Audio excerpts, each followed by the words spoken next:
வானத்தின் மதகுகள் திறக்கப்படும். ஜனங்கள் குடியேற்று போவார்கள். தீவிரவாத செயல் கட்டுக்கடங்காமல் போகும். அந்தி கிறிஸ்து இந்தியாவில் பிறந்து வளர்ந்து வருகிறபடியினால் இந்திய தேசத்திற்கு மகா பெருந்துக்கம். சவக்காடுகள் தோன்றும். அரசுகள் இருக்கும், ஆனால் அதிகாரிகள் செயல்பட வேண்டிய சூழ்நிலைகள் இருக்காது. துக்கத்திற்கு மேல் துக்கம். சில பிரதேசங்களில் உணவுகள் மிஞ்சி இருக்கும், ஆனால் ஜனங்கள் இருக்க மாட்டார்கள். சில இடங்களில் ஜனம் இருக்கும், உணவு இருக்காது. பஞ்சத்திற்கு மேல் பஞ்சம். ஆவிக்குரிய ஜனம் பசியோடு இருப்பதை நான் சகித்து கொள்ள மாட்டேன் என்கிறார் கர்த்தர். இனி வீட்டிற்கு தேவைப்படும் உணவு சாமான்களை இலவசமாக கொடுக்க முன்வரும் அரசியல் கட்சியை என்றென்றைக்கும் ஆசீர்வதிப்பேன் என்று கர்த்தர் சொல்லுகிறார். ரோடுகளில் ஆறு ஓடும். ரோடுகளில் தூண்டில் போட்டு மீன் பிடிக்கப்படும். தேசத்தில் பயங்கர அழிவுகள் பல வழிகளில் நடக்கும். புதிய உடன்படிக்கையின் கதவுகள் திறக்கப்படும். பூமி திறவுண்டு போகும். வானமண்டலத்தில் அதிசய மாற்றங்கள் உண்டாகும்.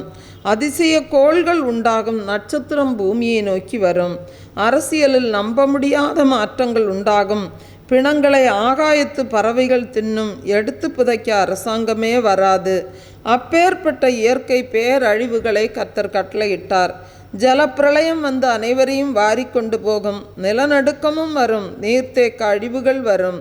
ஜலப்பிரளயமும் வரும். புயலும் வரும். பொல்லாத வியாதிகளும் வரும்.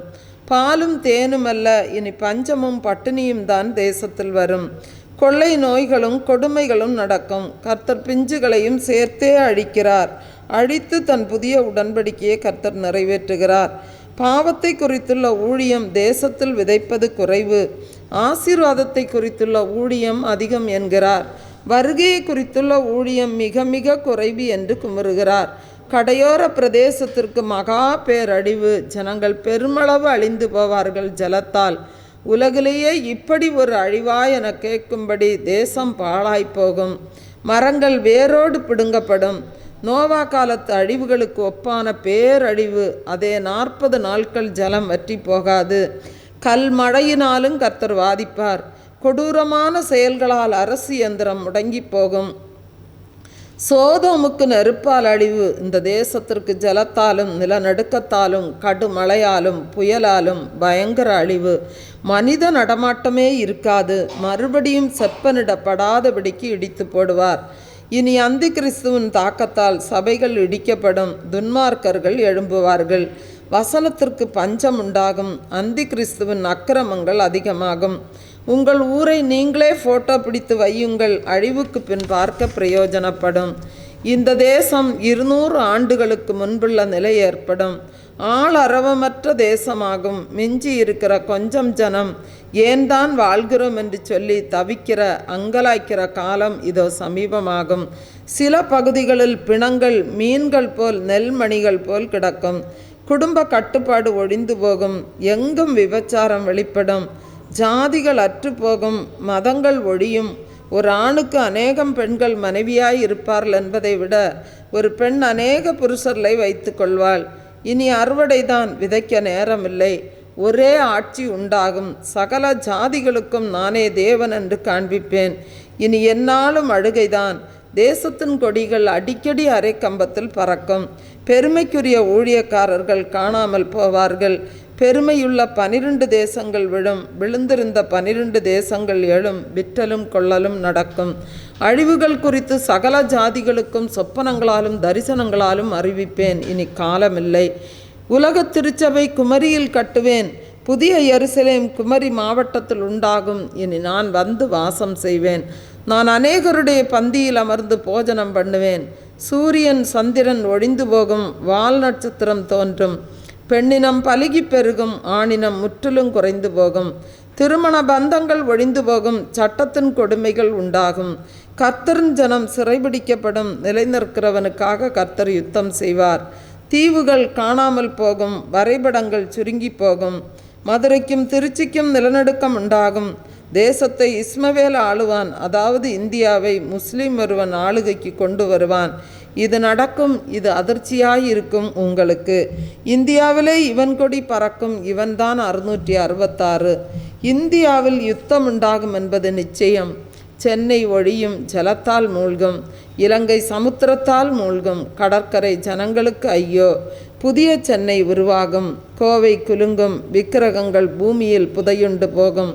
மலைகள் குன்றுகள் பெயர்த்து போடப்படும். செபிக்கிறவரிடத்தில் அந்தி கிறிஸ்து பொய் அபிஷேகத்தை ஊற்றுவான். அவன் வல்லமையாய் இருதயத்தை ஆளுவான். இச்சைகள் பெருகி சிறுபிள்ளைகள் கற்பந்தரிப்பார்கள். அநியாயம் தலைவிரித்தாடும். நீதி தேடினாலும் கிடைக்காது. நீ எல்லா பக்கங்களிலும் கட்டப்படுவாய். சிறையிருப்புகள் உன்னை சூழ்ந்து கொள்ளும். பெற்றோருக்கு முன்பாக பிள்ளைகள் விபச்சாரம் செய்வார்கள். இதை கண்கள் காணும். தூய்மையான அன்பு வற்றி போகும். அவனவன் தன் சுய இச்சையின்படி நடப்பான். பாதாளங்கள் திறக்கும். சத்துரு சிங்கம் போல் எழுவான். பெருங்காற்று வீசி பூமியை பெயர்த்து போடும். உன் சமாதானம் எடுத்து போடப்படும். ஊழியக்காரர்கள் மேல் அரசு அம்புகளை தொடுக்கும். விக்கிரகங்களின் கொடி பறக்கும். வியாதி என்ற கொடி பறந்து தினம் தினம் செத்து வீழ்வார்கள். மருத்துவமே குழம்பி தவிக்கும் கொள்ளை வியாதிகளை கண்டு ஜனங்களை திகிலும் கலக்கமும் பிடிக்கும். காயினை போல் நிலையற்றவனாய் அலைவாய். செங்கடல் மறுபடியும் பிளக்கும். குமரிக்கு ஐயோ, கடையலுக்கு ஐயோ. தேசத்தில் ஒருபிடி ஜனங்கள் மீதியாயிருப்பார்கள். கிறிஸ்தவன் தமிழ்நாட்டை ஆளுவான் என்பதே. அன்பானவர்களே, இந்த இயேசு பெரியவர் ஜீவ ஒளி ஜெபகோபுர புத்தகமானது 292 பக்கத்தில் வெளிவருகிறது. இந்த புத்தகத்தின் விலை 150 ரூபாய். இந்த புத்தகம் உங்களுக்கு தேவைப்படுமாயின் 9442131629 என்ற நம்பருக்கு உங்கள் முகவரியை தெளிவாக பதிவிடவும் இந்த புத்தகம் உங்களுக்கு அனுப்பி வைக்கப்படும். இந்த புத்தகத்தின் தபால் செலவு 25 ரூபாய். அன்பானவர்களே, இந்த புத்தக ஊழியத்தை நீங்களும் தாங்க விரும்பினால் 100 புத்தகம், 500 புத்தகம், இன்னும் 1000 புத்தகம், இன்னும் உங்கள் திராணிக்கு ஏற்றபடி உங்கள் நன்கொடைகளை காணிக்கைகளாக கொடுத்து இந்த புத்தக ஊழியத்தை நீங்களும் தாங்கலாம். அன்பானவர்களே, ஜீவ ஒளி தொலைக்காட்சியானது 24 மணி நேரமும் கேபிள் டிவிகளில் ஒளிபரப்பப்பட்டு கொண்டிருக்கிறது. அரசு cable 598, TCCL 740, VK digital 720, SCV 179, CDN 813, Aristo 625, GTPL 134, AMN 192, Akshaya 675, Jack 194. இப்படிப்பட்ட கேபிள் டிவிகளில் நீங்கள் 24 மணி நேரமும் இந்த ஜீவ ஒளி தொலைக்காட்சியை பார்க்கலாம். மேலும் ஸ்மார்ட் டிவி ஆப்ஸுகளிலும் இந்த ஜீவ ஒளி தொலைக்காட்சியை பார்க்கலாம். Android TV, Google TV, Airtel Xtreme, Tata placing, Amazon fire TV, rohu, Jio setup box, apple TV, LG smart TV, Samsung smart TV, Huygens இப்படிப்பட்ட ஸ்மார்ட் டிவி ஆப்ஸுகளிலும் 24 மணி நேரமும் இந்த ஜீவ ஒளி தொலைக்காட்சியை நீங்கள் பார்க்கலாம். ஒரு பாடலை கூட நாம் கரங்களை தட்டி உற்சாகமாக பாடலாம். நேசரே உம் திரு பாதம் அமர்ந்தேன், நிம்மதி நிம்மதியே, ஆர்வமுடனே பாடி துதிப்பேன், ஆனந்தம் ஆனந்தமே என்கிறதான பாடலை எல்லாருக்கும் தெரிந்த பாடல். கரங்களை தட்டி நம்ம உற்சாகமாக பாடலாம். நேசரே உம் திரு பாதம் அமர்ந்தேன், நிம்மதி நிம்மதியே, நேசரே உம் திரு பாதம் அமர்ந்தேன், நிம்மதி நிம்மதியே, ஆர்வமுடனே பாடி துதிப்பேன், ஆனந்தம் ஆனந்தமே, ஆர்வமுடனே பாடி துதிப்பேன், ஆனந்தம் ஆனந்தமே, அடைக்கலமே அதிசயமே, ஆராதனை ஆராதனை, அடைக்கலமே அதிசயமே, ஆராதனை ஆராதனை, உம் வல்ல செயல்கள் நினைத்து நினைத்து உள்ளமே பொங்குதையா, வல்ல செயல்கள் நினைத்து நினைத்து உள்ளமே பொங்குதையா. நல்லவரே நன்மை செய்தவரே நன்றி நன்றி ஐயா. நல்லவரே நன்மை செய்தவரே நன்றி நன்றி ஐயா.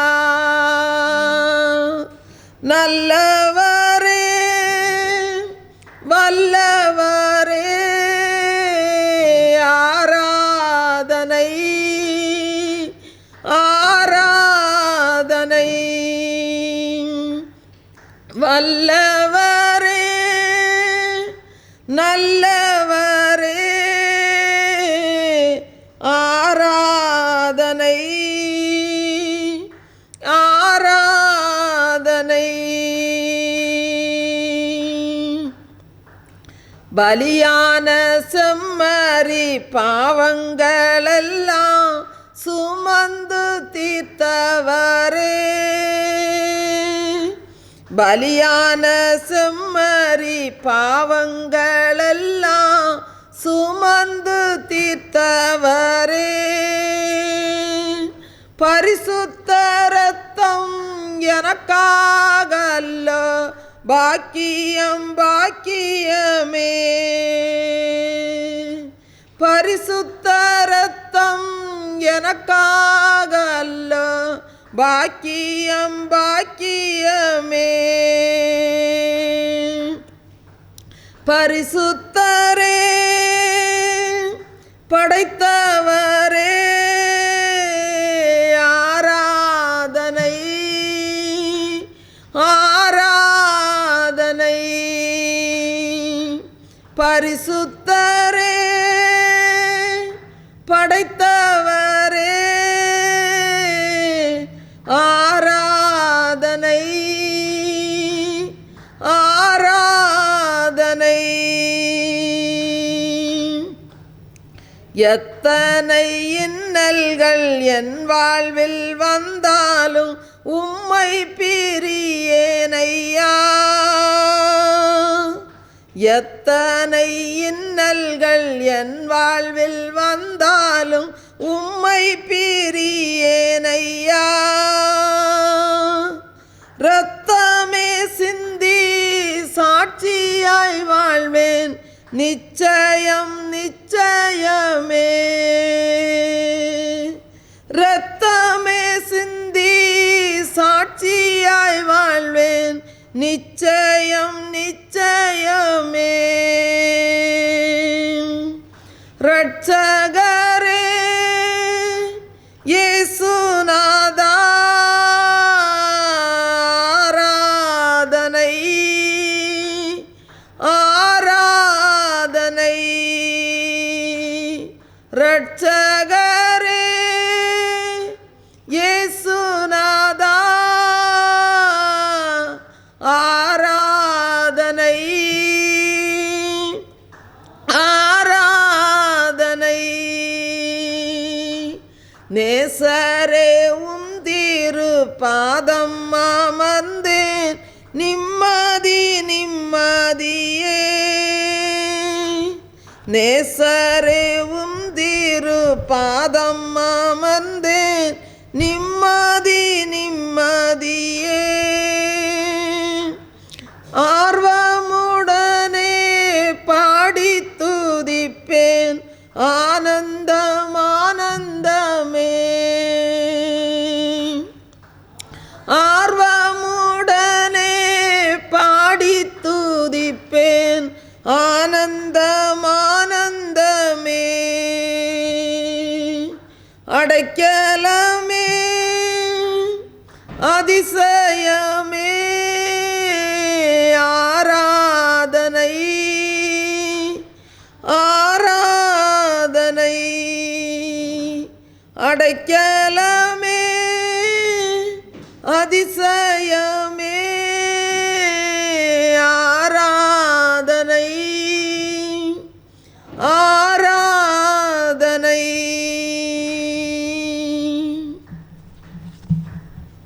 அல்லேலூயா, அல்லேலூயா, அல்லேலூயா. நீதிமொழிகள் 16வது அதிகாரம் 32வது வசனத்தை நம்ம வாசிக்கலாம். நீதிமொழிகள் 16வது அதிகாரம் 32வது வசனம். பலவானை பார்க்கலும் நீடிய சாந்தமுள்ளவன் உத்தமன், பட்டணத்தை பிடிக்கிறவனை பார்க்கலும் தன் மனதை அடக்குகிறவன் உத்தமன். அன்பானவர்களே, ஒரு மனிதன் நெருப்பு பற்ற வைத்த அந்த தீக்குச்சியை ஒரு தெருவோரமாக ஒரு குப்பை கூளத்தின் அருகில் அவன் போட்டு சென்றான். சிறிது நேரத்தில் அந்த குப்பை குளத்திலிருந்து கரும்புகை எழும்ப ஆரம்பித்தது. இன்னும் கொஞ்ச நேரத்தில் அது பயங்கரமாக தீப்பிடித்து எரிய ஆரம்பித்தது. அது பெரிய காட்டு தீயாக மாறி பக்கத்தில் இருந்த காட்டு பகுதிக்கும் பெருகி பரவி அது பெருந்தீயாக மாறிவிட்டது. அன்பானவர்களே, சிறிய நெருப்பு எவ்வளோ பெரிய காட்டை கொளுத்தி விடுகிறது என்பதை நாம் பார்க்கிறோம். அன்பானவர்களே, நம்முடைய வாழ்க்கையில் சிறிதாக ஆரம்பிக்கிற அந்த செயல்களை நாம் உடனடியாக அதை ஒரு கட்டுப்பாட்டுக்குள்ளே நாம் கொண்டு வராவிட்டால் அது நம்முடைய கட்டுப்பாட்டை மீறின செயலாக சென்றுவிடும். நம்முடைய வாழ்க்கையில் ஏதோ ஒரு செயல் நம்முடைய கட்டுப்பாட்டை மீறி சென்று விடுகிறது என்று சொன்னால் அதற்கு என்ன அர்த்தம் தெரியுமா? நாம் அடக்கி ஆள வேண்டிய காரியம் நம்மை அடக்கி ஆளும்போது அது நிச்சயமாக அந்த காரியம் நம்முடைய கட்டுப்பாட்டுக்குள்ளே இருக்கவே இருக்காது. ஒரு குதிரையை வாங்கின மனிதன் அந்த குதிரையில் ஏறி சவாரி செய்ய விரும்பினான். அந்த குதிரையை அந்த மனிதன் ஏறி உட்கார்ந்த உடனே அது துள்ளி குதித்து அங்கங்கே ஓட ஆரம்பித்தது. அந்த மனிதன் விரும்பின இடத்திற்கு அந்த குதிரை அந்த மனிதனை கொண்டு செல்லாமல் அந்த குதிரை விரும்பின இடத்திற்கு அந்த மனிதனை அந்த குதிரையை கொண்டு சென்றது.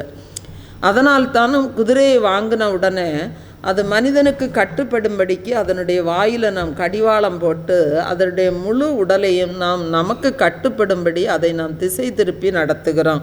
அன்பானவர்களே, தேவனுடைய பிள்ளைகளாகிய நமக்குள்ளே ஆவியானவர் வாசம் செய்கிறார். அன்பானவர்களே, பிதா நமக்கு ஆவியானவரை எதற்காக கொடுத்திருக்கிறார்?